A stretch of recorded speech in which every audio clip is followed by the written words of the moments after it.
Welcome to the Unitarian Universalist Church of Columbia Online, a congregation striving to embody courageous love, radical welcome, and deep connection.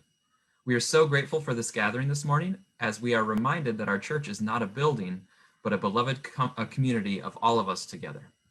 I'm Sam Otten, this morning's worship associate, and I'm so glad to welcome you to our community.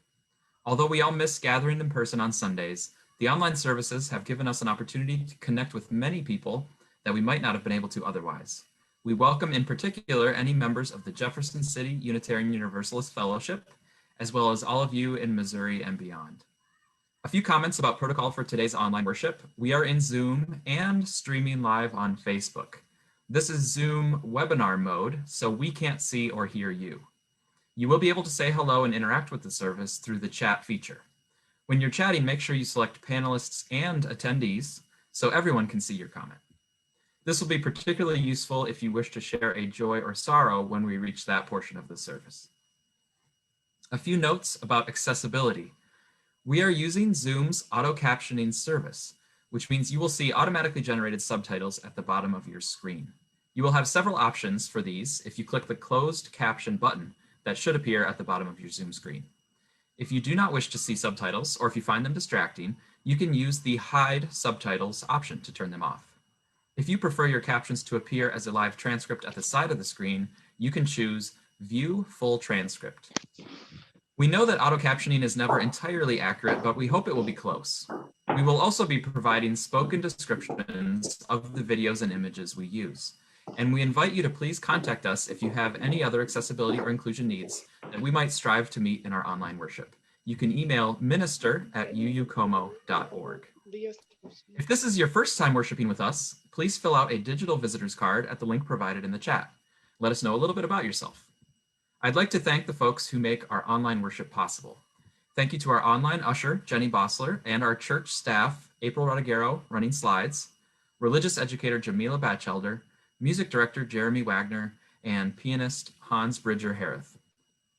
This morning, we are thrilled to be led by guest preacher Aaron Walter from Austin, Texas, a UU minister, activist, and musician.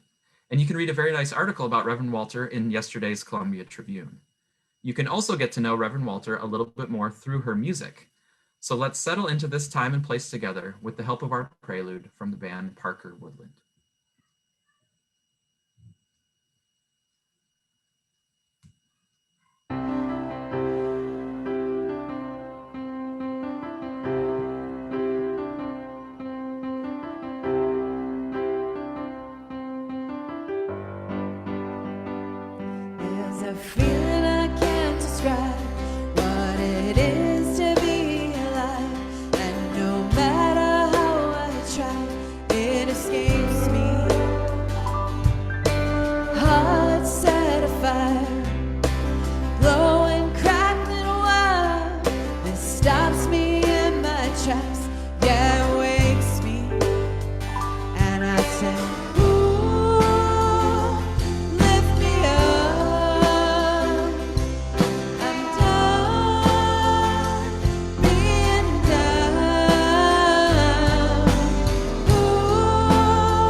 Share it with you.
Good morning from Austin, Texas. It's known as the live music capital of the world, and in this time when we can't really be making music together in person, it means the world to me to be with you, even virtually, and get to share music and spirit together today. Thank you so much for having me. Thank you to Reverend Molly for sharing the virtual pulpit, and to everyone who's involved in this service today. Welcome to Wildflower Unitarian Universalist Church. This is our community room. The mission of this church, which I'm affiliated with as a community minister, is growing spiritually together, spreading love, justice, and joy. And so I come to you in that spirit today. I just want to say a quick note about the article in your local paper, which is that I'm a lifelong Unitarian Universalist, and I feel like I've been struggling to explain even that my whole life, let alone you become a UU minister, you're a rock musician and a mom. And this writer, Eric Danielson from your paper, told the story. And as ministers, we know what it means to have your story told. And so I'm just so grateful this morning. I'm going to be framing your newspaper in my house. Thank you again for having me. Our call to worship words this morning come from Alandria or E. Williams. E served as co-moderator of our Unitarian Universalist Association from August 2017 to June 2020, and that is the highest volunteer role in our denomination. They're a Black UU leader who was in our faith from a young age, a joyous presence, an indomitable force in the community and beyond. Sadly died last year at age 41. And so I'm going to be sharing some words from E this morning. And if the name Alandria Williams is new to you, I greatly encourage you to look them up and bask in their wisdom and legacy later. Their spirit lives on. This excerpt is from We Are Worthy. We are worthy, not because of what we produce, but because of who we are. We are divine bodies of light and darkness. You are not worthy because of what you offer, not because of what is in your mind, not for the support you give others, not for what you give at all. We are worthy and are whole just because. Our gathering hymn is the spiritual Shine on Me, led by African-American vocal artist, activist, and song leader Melanie DeMore. She'll be pictured in 3 different images in the video, singing each vocal part. It's magic. She has chin-length dreadlocks and wears a blue t-shirt that reads human. Several bracelets on one arm. I love these descriptions that your church does for the videos. In each of the three images, she looks into the camera and moves to the music with embracing hand and arm gestures. And I want to say to you that this is a very special song to me that I first learned when I was attending First Unitarian Church of Oakland, California. And I invite you to be led to sing along, even if you don't know the words, even if you've never heard it, you can sing along. And even on mute, your spirit will be felt.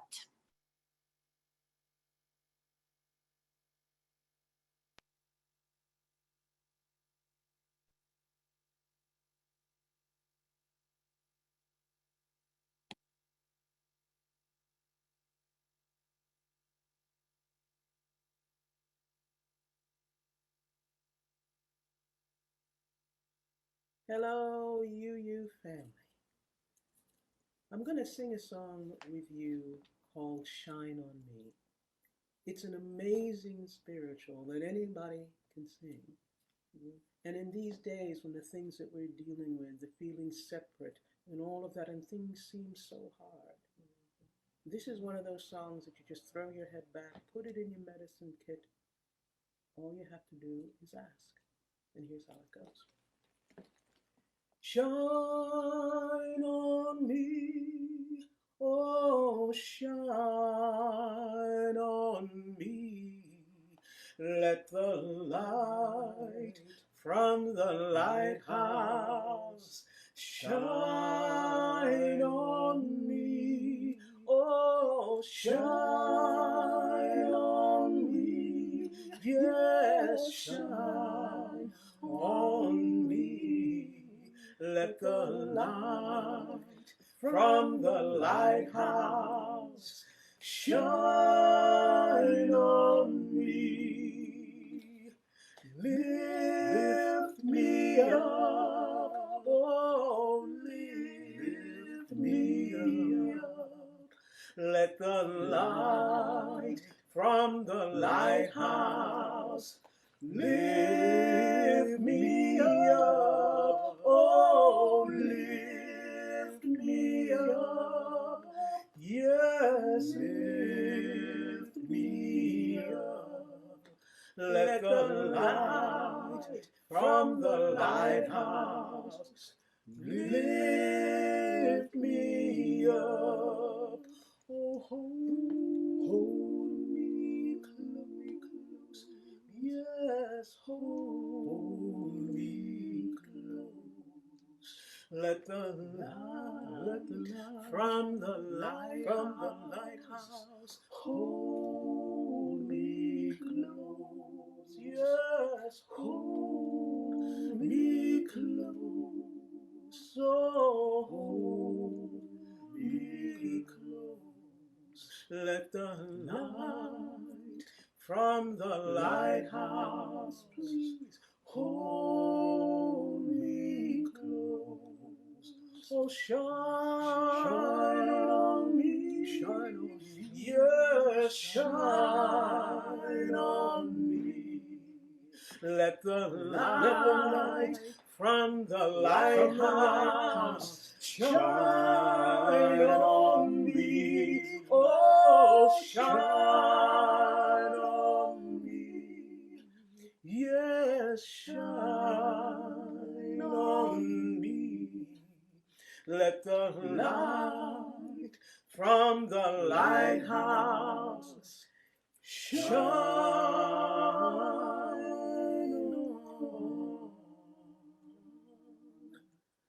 me.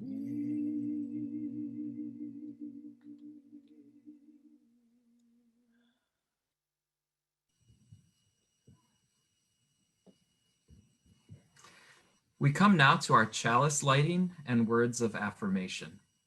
When we light our chalice, symbol of our faith in the community that holds us and the bright flame of the human spirit that unites us. As we share an image of our church chalice on the screen, you may wish to light a candle at home or look in the chat for a digital chalice. And will you please join me in lifting your voices in homes across our city, country, and world to share our weekly words of affirmation, which are shown on the slide and will also be shared in the chat.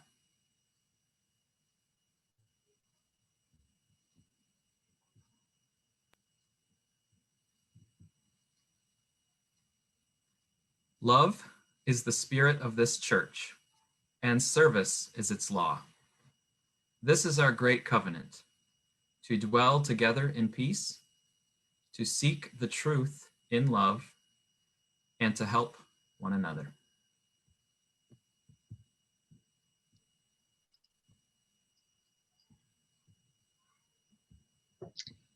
Good morning.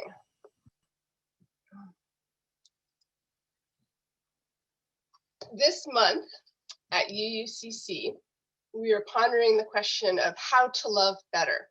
And before I get into our centering moment, I want to take a quick moment to share with you an upcoming project that was conceived as we tried to think about this question.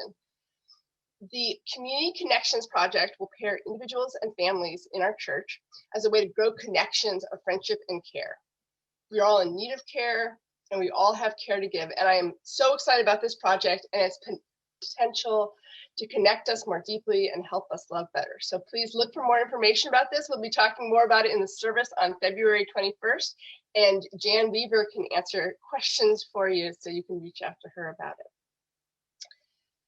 In today's service, we are particularly thinking about how we love the world better by finding the joy within it. And sometimes that is really hard to do. And sometimes being told to do it can feel more like being reminded of one more thing you're failing at instead of helpful advice. And as I thought about this, it brought up a memory for me that I want to share with you. So one day, Jack, my spouse, had some important event, but we only had one car available that day. So we were going to all drive together to the event and do the car swap so that I could go about my day with the kids. And inevitably, everything went wrong that morning, as it so often does with life with small children. By the time we were heading to our car, we were running extremely late. We were all very stressed out, and we were all very short-tempered. Jack was going to drive so that I could attempt to down a cup of coffee I hadn't had time for in all the madness. And as I shut my door, some coffee sloshed out of my cup, almost getting on Jack's dress clothes for his event. Make sure that doesn't spill, he lectured me really sternly, and I think I rolled my eyes at him because it was that kind of morning. We headed down Stewart Road, and as we came over the hill, we saw the light changing to yellow at Providence. Take it, I barked, and Jack hit the gas, just making the light as we sped through the intersection, and then hit the uphill on the other side, making the car jump. And my coffee cup flew out of my hands, hit the roof of the car, and rained down coffee all over me from head to toe, though somehow miraculously not hitting Jack.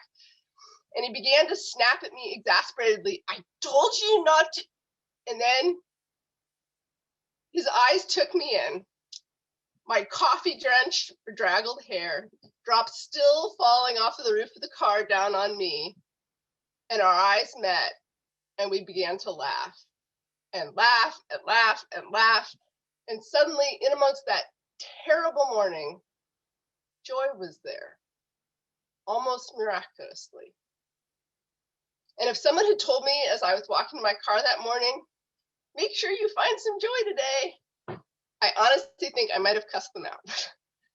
But I'm grateful that somehow Jack and I both had space within us for joy to arise that day.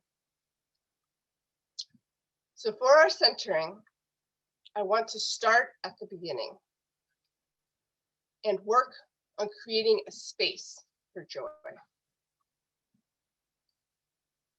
Begin by breathing in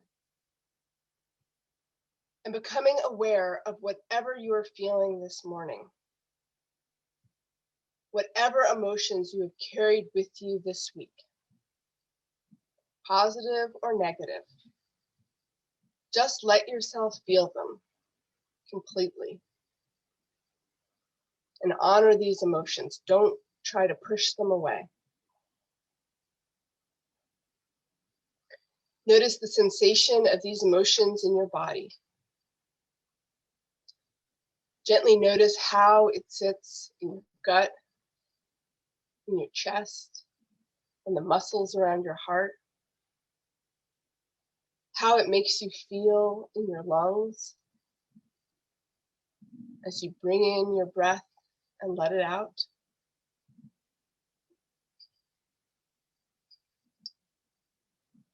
The sensation in your throat, your jaw, your face,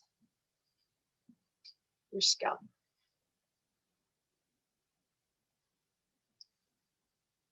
Just let yourself feel.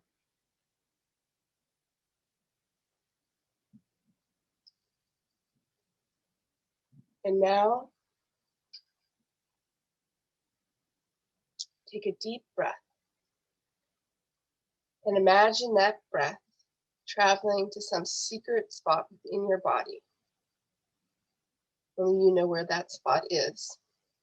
Some tucked away corner that isn't completely taken up by whatever other emotions you're holding.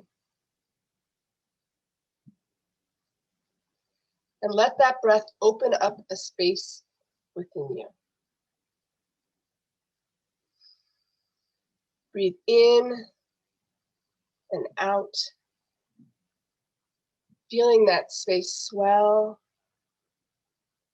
and then settle back.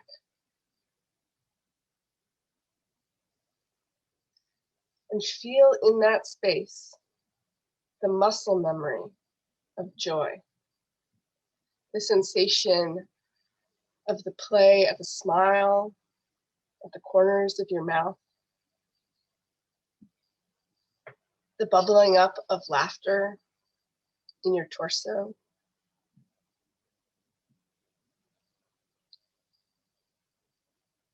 Know that your body remembers how to feel joy. It never forgets, even when our hearts and our minds are not in a place to feel it.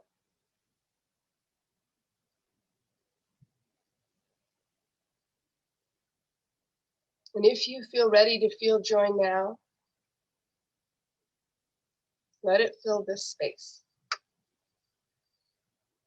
Like dust motes dancing in a ray of sunlight. Let it sparkle and shine and overflow and spill out to suffuse your body. And if joy is not present now, that is okay too. Hold this space within you tenderly, knowing it is ready when the time is right and the moment for joy arises.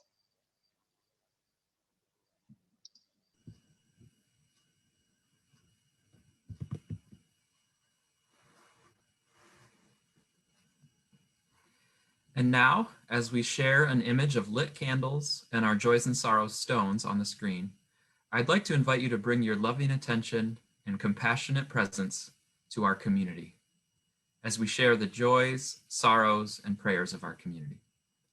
Let us hold one another in heart across the distance, remembering our connections and feeling that we are held in love amid life's sorrows and joys alike, now and always.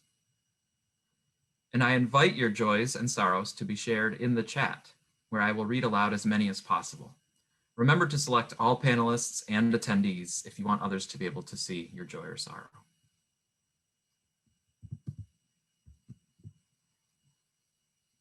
We have a prayer for Aunt Susie and to all who are sick and in need of healing. That's from Reverend Walter.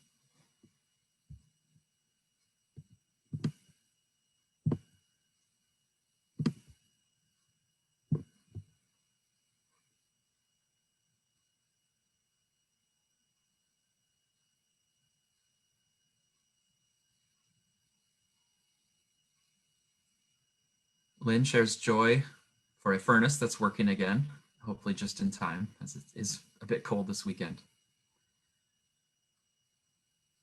Joy for that dusting of snow that is kind of pretty but doesn't mess up traveling too much. A joy that someone actually got to see Jamila in person yesterday.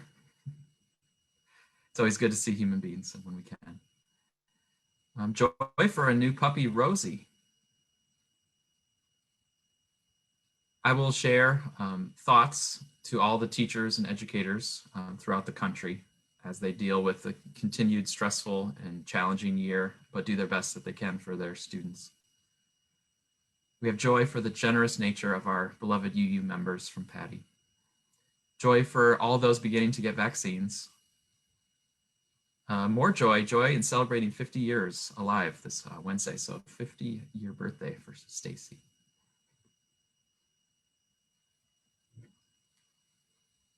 Joy for working water pipes. Some sorrow and concern for Lisa's friend Paulette, whose sister is undergoing chemotherapy.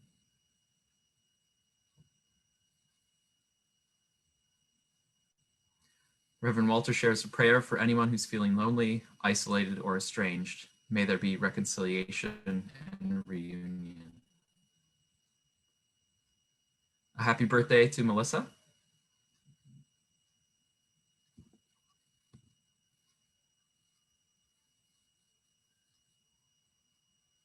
And a happy birthday to Shannon Dickerson.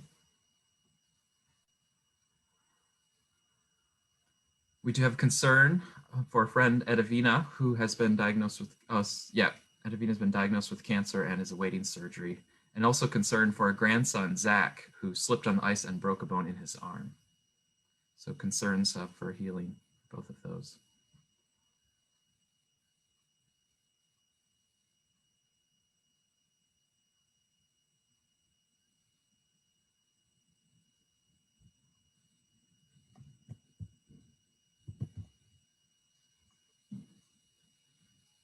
For all those who shared and all those who hold joys and sorrows quietly in your mind, may we continue to strive for our community to be a place of sharing where our joys are amplified and a place of caring where our sorrows are lessened.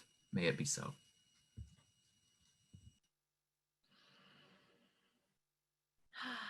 Thank you. Thank you for your sharing and for a place to share. Let's take a breath together. So the anthem today is going to start a bit loud. And so if you turned your music up for Shine on Me, you may consider turning it down just a little bit, but it's The World's on Fire and We Still Fall in Love. It's the theme song of my life, of my band.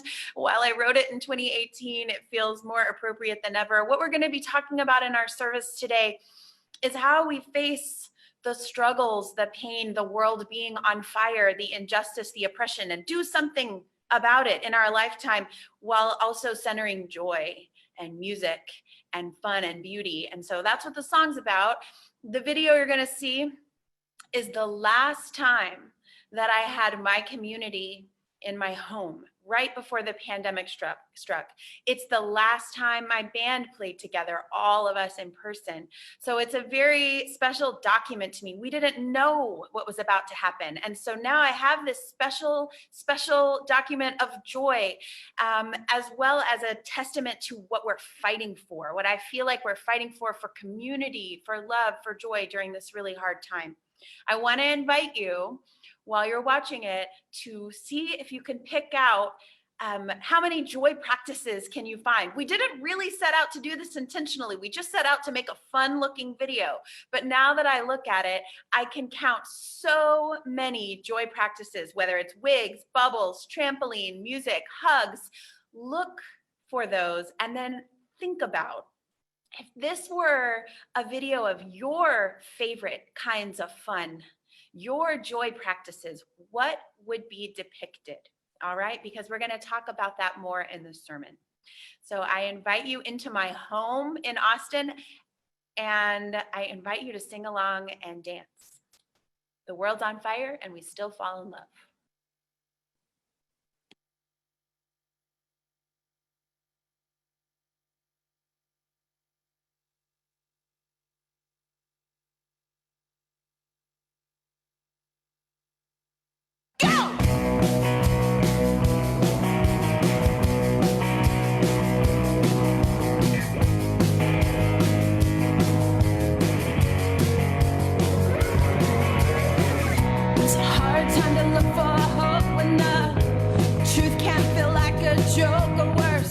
They tell you it's it's your fault if you trust. But there's one thing I know, it's this: opposites do coexist, and the last thing they'll ever kill is love. The world's on fire and we'll still fall in love. The world's on fire and we'll still fall in love. The world's on fire and we're not giving up. No, no, I could let you go, say it's not worth it. Oh, I could give up before we know. And what's the use in having hope? And even though everything's wrong and it shows, I still look at you and I know one thing could be perfect. The world's on fire and we'll still fall in love. The world's on fire and we'll still fall in love. The world's on fire and we're not giving up. No, no. The world's on fire and we'll still fall in love. The world's on fire and we'll still fall in love. The world's on fire and we're not giving up. No, no.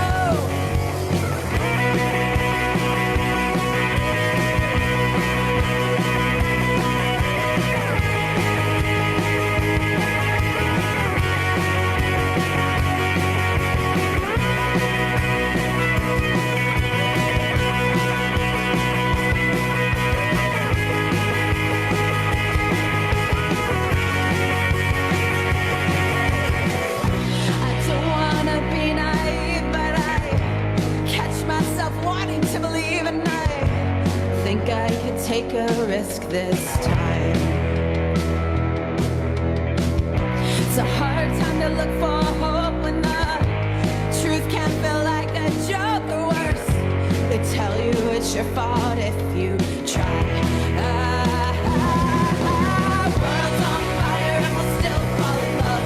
The world's on fire and we'll still fall in love. The world's on fire and we're not giving up. No, no. The world's on fire and we'll still fall in love. The world's on fire and we'll still fall in love. The world's on fire and we'll still fall in love. The world's on fire and we'll still fall in love.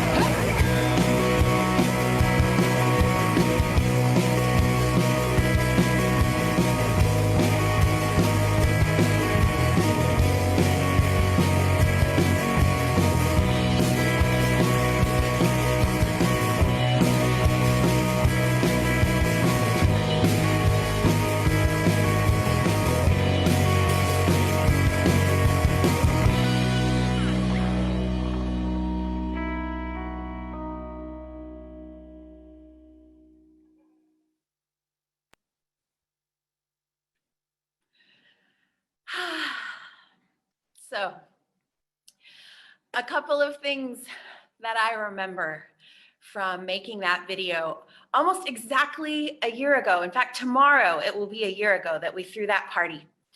So I asked my friend, who's a local artist who works with feeding folks who are homeless in Austin, and I asked her, how much do I need to clean up my house before you bring your cameras and everybody comes over? And she said, oh no, don't clean up your house. We want to see it the way it really is. And that was such a relief to be invited to just be how I am, to just let my home be what it is.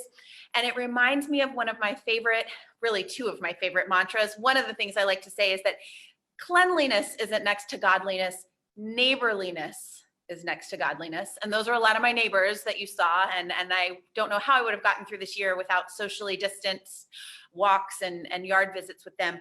But the other thing that invitation to just show up as we are means to me is there's a phrase, remember that we're always comparing our messy insides to other people's shiny outsides.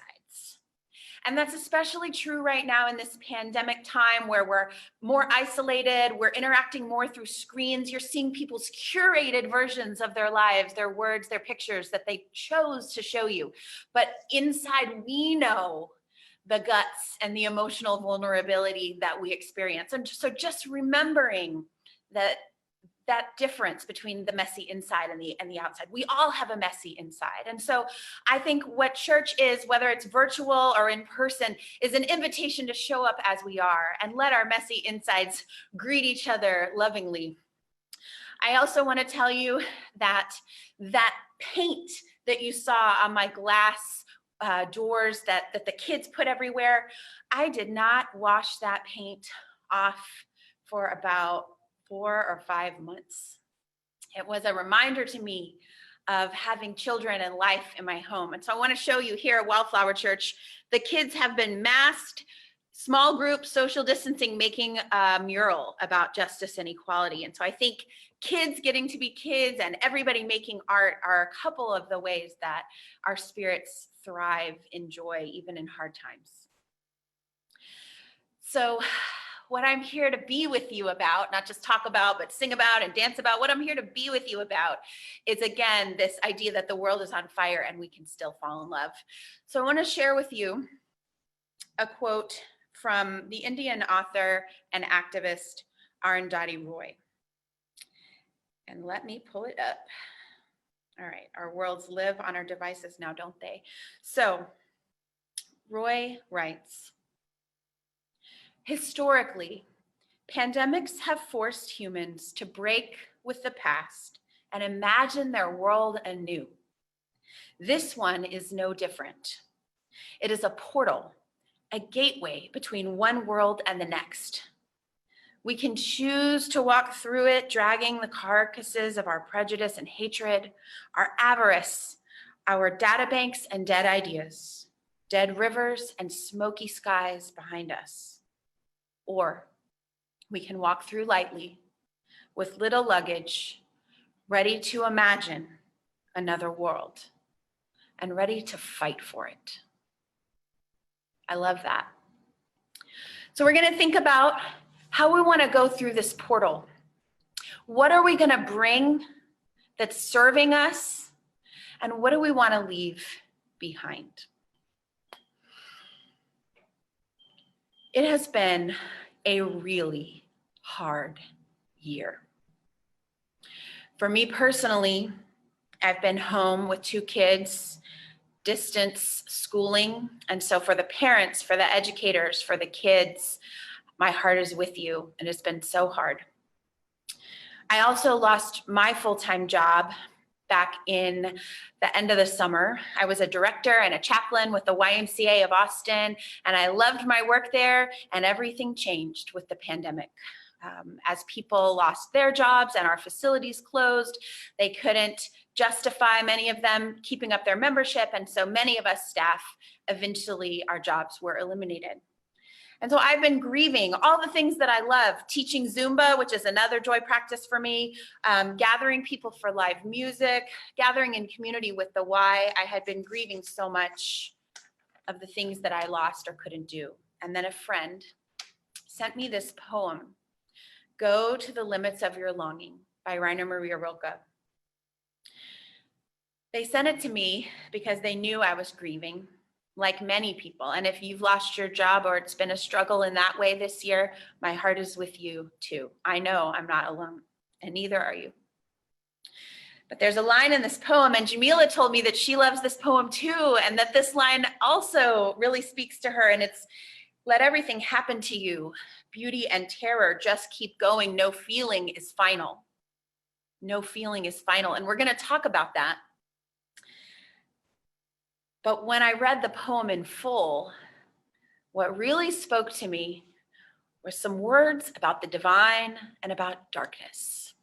And so I'm going to tell you in advance that what I'm going to talk about is I want to leave behind on the backside of this pandemic portal. I am striving to leave behind negative associations with darkness, which manifests in anti-Blackness, anti-brownness, and violence. I want us to leave that behind. I want us to celebrate the beauty of darkness as much as we celebrate light. As Alandria Williams wrote, they are both a part of us and we are worthy. And then I want to bring joy practices through. So we're going to talk about that too. But here is Go to the Limits of Your Longing by Rilke. I have felt and I have been, and I think even today am at the limits of my longing. Here it is. God speaks to each of us as he makes us, then walks with us silently out of the night. These are the words we dimly hear. You, sent out beyond your recall, go to the limits of your longing. Embody me. Flare up like a flame and make big shadows that I can move in. Let everything happen to you. Beauty and terror, just keep going. No feeling is final. Don't let yourself lose me. Nearby is the country they call life. You will know it by its seriousness. Give me your hand. Friends, I think we know the seriousness of this time, of this country. We've come to appreciate what it means to be able to give someone your hand, not to take that for granted anymore. And I just love the way Rilke imagines the voice of the divine, sending us out as far as we can go. And then the divine, and however you define that, your still small voice, God of any name, love surrounding us all, says, flare up like a flame. There's our world on fire. And make big shadows I can move in. Right there, this is what I want you to remember. Right there, in those big shadows, the divine is with you. When you can't sleep at night, which has been a thing for me this year, when you have what is often known as a dark night of the soul, but which we might imagine differently, but depression, anxiety, when you are sick, when you are praying for a loved one who is ill, whatever it may be that is trying your spirit, that has set you to the limits of your longing, in that shadow, the divine is with you, is with me, is with all of us. And when we talk about darkness, where would we be without it? The womb where life grows, the soil where seeds burst forth into their fullest expression of life, the sky where the stars sparkle above us, and the moon has been my guide this year. So let us find as many opportunities as possible. Let us seek ways to lift up, amplify, name, celebrate the beauty of darkness, remembering that the divine is there with us. I hate to take us back a month, but as joyful as I feel watching that World's on Fire video with my diverse and beautiful community, the flip of that in my mind was the horror of watching videos of white supremacists storming our nation's capital. And I watched just a little bit because I wanted to know and face what we're facing. The anchor that introduced the montage that I saw did a pretty good job, like Unitarian Universalists often do, of naming what it was we were seeing. And then at the same time, he said one thing that just, I wanted to reach through the computer screen and go, no, that's not it. And he said, he warned us as we're about to watch mobs trampling each other, calling to hang Mike Pence, all of these things. He said, warning, what you're about to see is darker than you might even imagine. And I wanted to say no. What we're watching is whiter. White supremacy is what we're watching. It's whiter, it's not darker, it's whiter than anything we might have imagined. And so I just invite you to come through this portal with me and look for ways, like Elandria Williams said, like Rilke is saying, to celebrate the darkness in all its beauty, in all its nourishment and nurturing. That's what I want to leave behind, is that negative association. Now, I got a lot I want to take with me. And Roy says that we can't take too much. So I got to be careful about what I bring. I got to think about what's really serving me. I kept that paint on my glass for months as a reminder, but when I finally cleaned it off with my mom and we looked out into the world, the beautiful new view we had was just breathtaking. So there might be some things that you thought were serving you that you might be ready to let go. And then there might be some things that you really, really want to amplify. And I'm going to tell you, I think you know, music is one of mine. But I have a piece of scripture to share with you to get you thinking about yours. This is the Poverty and Justice edition of the Bible. Now, as I said, I grew up UU and here in Austin, Texas. I can see my high school from where I'm standing. And I grew up with not much Bible exposure in my UU church. And so as an interfaith chaplain, as an activist out in the world, I want to be literate as best as I can, and I want to connect with my family and my Christian roots. And so I sought out this version of the Bible in large part because I heard that the Reverend Dr. Barber out of North Carolina uses this, and here's why. When you open it, now friends, I love to highlight books, but I didn't do this. It comes already marked around passages that have to do with poverty and justice. And so I recommend this version to you if you are interested. It's been really great for me on this journey. But the piece I'm going to read to you today, very short, from Exodus. And the feminist scholar Carol Myers argues that Exodus may be the most important book of the Bible. You probably know the story. The Israelites are on a long, hard journey through to the promised land, from slavery, through the desert, through the wilderness. And some of you may relate to this story very tangibly from ancestry that is not that long ago, whether your people were enslaved or whether your people were enslavers. You may also connect to this through a relationship to the prison industrial complex that is modern day slavery. Or you may relate to it simply because it can feel like we are in a desert now, on a long journey from something hard to what we hope is the promised land that we are creating together.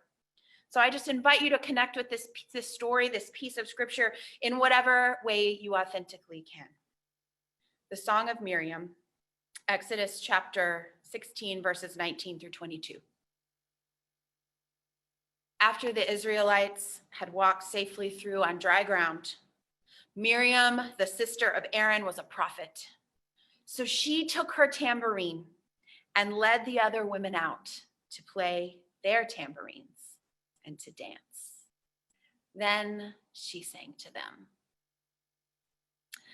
Friends, when one of my colleagues shared this piece with me, it was like a lifeline.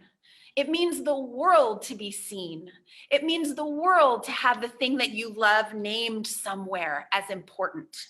And I want to tell you that I believe we, as Unitarian Universalists, and truly every person in the human experience, but we as Unitarian Universalists have a prophetic role to play, especially now, to say to people that we face and work toward a more just world, and we have this joy. We come together to support each other, to sing. We have a role to play. And Miriam, the sister of Aaron, was a prophet, so she took her tambourine. Those two letters, so. Not Miriam was a prophet and they tolerated her tambourine. Not Miriam was a prophet, and by the way, she also had a tambourine. Miriam was a prophet, so she took her tambourine and she led the women out to sing and to dance. They were on this hard journey. They could not have taken much. As Roy says, we travel through these portals lightly. And yet in this story, the women brought tambourines and they found a way to sing and to dance. And so it must be for us. I ask you, what is your instrument of joy? What is your tambourine? What is your instrument of inclusion? What is your instrument of invitation? Who are you sharing it with? I know it's hard. It's so hard not to be together. I miss dancing in person with my YMCA Zumba class. I miss making music with people, but I'll tell you, I teach Zumba in this room over Zoom every week now, and it's better than nothing. And I get to share it with people all around the world because of this technology. So there's access here for you to share your joy, People need your community. I'm going to step back. There are people who have never seen a minister anywhere near a rainbow, who have no idea that a church would love them just who they are, their messy guts, whatever it may be, their light and their darkness. People need your invitation. I know it. I know it. It is life-saving. That is our mission. It is life-saving. So I just ask you to decide what your joy instruments are, to find safe ways to invite your neighbor to be part of them with you, and then to invite anyone to church. That doesn't make you a pushy, I won't go there, but people need to hear from you. And if you can have a minister come see you from Austin, Texas, you can invite anyone from anywhere. So I leave you with that question. And I hope in our time together after worship, we can talk about what your instruments of joy are and I can hear about them. I just thank you all for giving me the chance to share my joy with you. And I thank you for all the hard work that you're doing, living beloved community in these times. Thank you.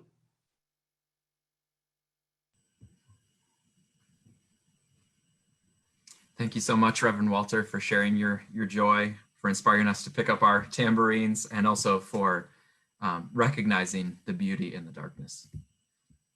We move now to the time in our service where we join in the spiritual practice of generosity, guiding our hearts away from the fear and scarcity all around us, and remembering that it is by sharing and supporting one another that we feel most human.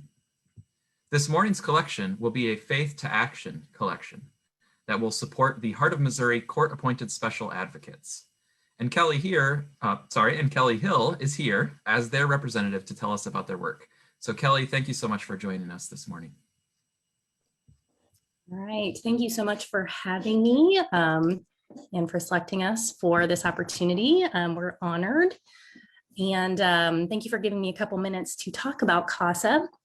I know several of our advocates attend your church, so I'm sure we already have some voices for CASA there, but I will take just a couple minutes to talk a little bit about our mission and what we are doing in Boone and Callaway counties. So imagine with me, everybody, for a minute that you are in the 3rd grade. You're about 8 years old. It's the average age of a child who comes into the foster care system. And you are removed from your home because it's not safe for you. You don't really understand that. You just know that you love your parents and you love your family, and now you've lost them. Not because of something you did, but because your parents aren't able to, or they will not take care of you. So now into your life has come a lot of strangers: police, foster parents, therapists, social workers, judges, lawyers, and the list can go on. Hopefully, one of those strangers is a CASA volunteer. At Heart of Missouri CASA, court-appointed special advocates, we speak up for children who have been abused or neglected by empowering our community to volunteer as advocates for them in the court system.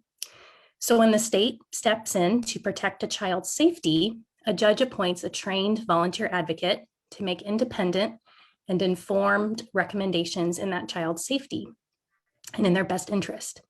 So we do this by recruiting, training, and supporting community members who volunteer to be advocates for these children in foster care.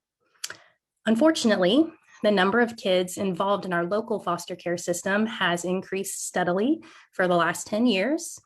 In about 2010, the average number of children in the system each year was about 250 to 260. And now each year we're averaging over 650, some years upwards of 700 or more. The causes of child abuse neglect are really complex. It's not usually one thing that brings a child into the system. It's usually very serious things. And the reality is poverty, mental illness, addiction, violence, and a lot of other societal issues we have weave together and they form a crisis for our community's kids. You might see stories on the news of violence or drug abuse, but what we're not seeing is the children behind those stories. They have privacy, they're minors, so we don't hear their stories. but the vast majority of them of the time, we're seeing them in the juvenile court system that week because they're entering the foster care system so that they can be safe. But the foster care system and the court system, they're both heavily overburdened. Caseloads are very high, as I talked about the number of children increasing. Turnover with the professionals is very common, and the children are the ones who suffer. So these kids who are involved in the system due to no fault of their own, they have experienced not only the trauma of abuse, neglect, but the trauma of the system in and of itself. So children in foster care move homes on average 4 to 5 times while they're in foster care, and they're in the system for 2 years on average. It's a really long time in the life of a child. So the reality is sometimes these kids can get lost in the shuffle, and their needs are not always taken care of in a timely manner because there's so many kids and not enough resources. But when a CASA volunteer is there, they provide a voice for those kids and make sure that they don't get lost.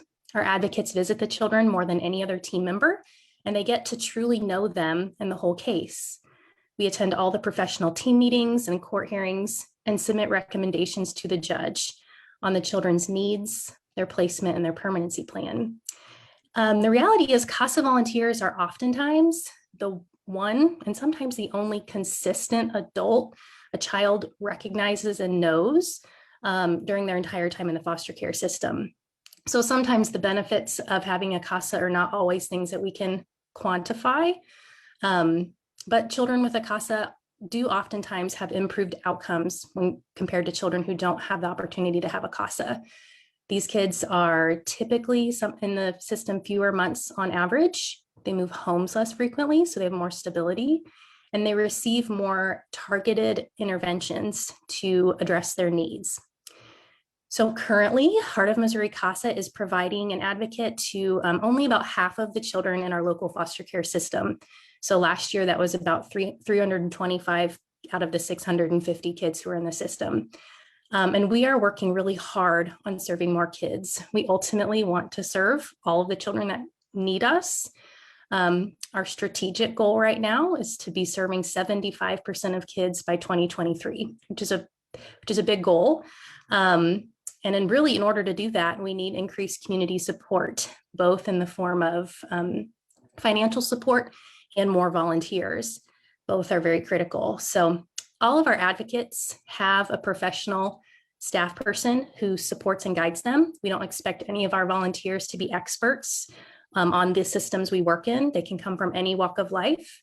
So donations and financial support we receive really enable us to continue growing so that we have the adequate staff to recruit, screen, train, and support more volunteer advocates. So I just want to thank you all for inviting me today and for taking these faith to collection, doing that. So if you decide to support CASA today, we really appreciate it. And we will use your resources to give a voice to more children in foster care so that they can have that steady person, that consistent person in their life in what will likely probably be the most traumatic time of their life. So thank you so much for having me.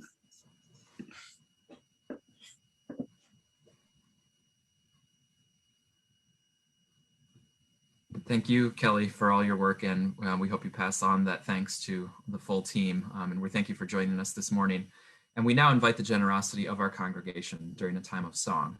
So our offertory music is How Can I Keep From Singing, arranged by Adam and Matt Pod and performed by a large virtual choir and orchestra with musicians and singers from Grace Chorale of Brooklyn, First Unitarian Congregational Society in Brooklyn, and the First Presbyterian Church of Brooklyn. The picture will show many small squares with singers and instrumentalists of many different identities. The video sweeps across the images and highlights some musicians for short moments before moving on to the next musician.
storm can shake my inmost heart, while to that rock I'm clinging, since love prevails in heaven and earth. How can I keep from singing?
Keep singing.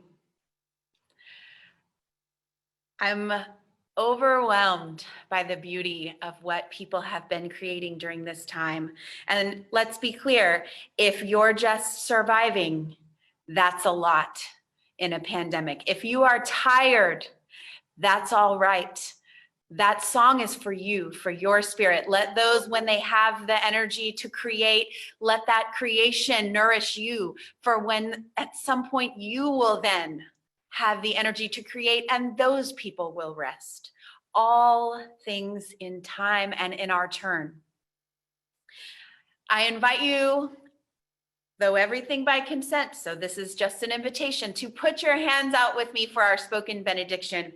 And if you are home with someone next to you, we've learned this year what an incredible gift, not to be taken for granted, that you might put out your hand and touch another hand. So if your neighbor is willing, I ask you and invite you to hold hands. We remember the divine from Rilke saying, "Give me your hand." For those of us like me who are alone in the room, I invite you to imagine the divine holding your hand and you holding the hand of whoever it's going to be when we're together again, because it's coming. We will be together again. Let's take a breath. Spirit of life and love, our God of many names across all languages that recognizes no man-made borders, I give thanks for this day. I give thanks for this community, for the good work that they are doing to go through the portal lightly, with joy, with justice at the center, and yes, with love, even in a world on fire. May we be a lighthouse to each other. May we celebrate our light and our darkness. May we keep singing. Amen. Blessed be.